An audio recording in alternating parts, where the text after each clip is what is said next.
व्हिडिओमध्ये आपलं हार्दिक स्वागत आहे. आपण सकाळची घटना जी आहे राजशेर स्कूल बसच्या अपघातामध्ये जवळजवळ 22 विद्यार्थ्यांना आपण या ठिकाणी RHC मध्ये ऍडमिट केलेलं आहे. त्यापैकी 10 मुलं आहेत आणि 12 मुली आहेत. हे सर्व 5वी ते 10वीचे विद्यार्थी आहेत.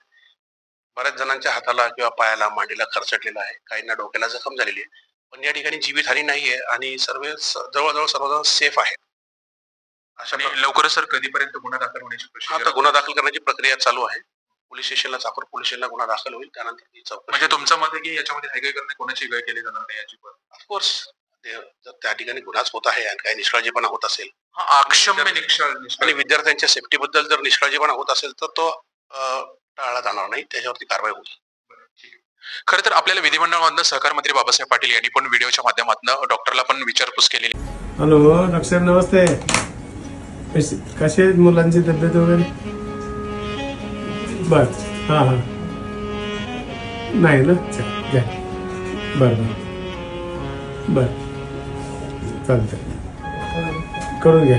हां, बघा सगळं आहे. त्यांचं काम खूप ग्रेट असतं. प्रत्येक वेळी जरी ते विधिमंडळामध्ये तिथे असतील तर ते तालुक्यावरती लक्ष ठेवून असतं. त्यांनी पण आपला व्हिडिओ पाठवलेला आहे.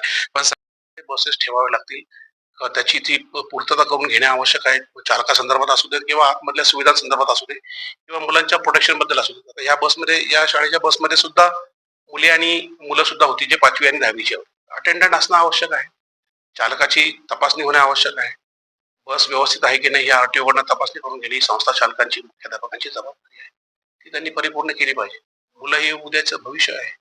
त्या संदर्भात आपण हायगाय करून चालणार नाही. बरोबर. खरं तर हे DYSP आपल्याकडे मायने सर होते. त्यांनी त्या पद्धतीने आपल्याला सांगितलेलं आहे की कशा पद्धतीनं विद्यार्थ्यांची काळजी घेणं गरजेचं आहे, स्कूल बसनेसनी काळजी घेणं गरजेचं आहे. म्हणजे आता पोलीस पण ऍक्शन मोडवरती आहेत आणि 2011चा शासन निर्णय मुद्दाम DYSP सरांनी आपल्याला सांगितलेला आहे आणि त्या 2011च्या शासन निर्णयाचा खरंच सगळ्यांनी त्याच्यामध्ये वापर केला पाहिजे. त्याच्या पद्धतीनेच गाड्या चालवल्या पाहिजेत, असंच आपल्याला इथे नमूद करावं लागेल.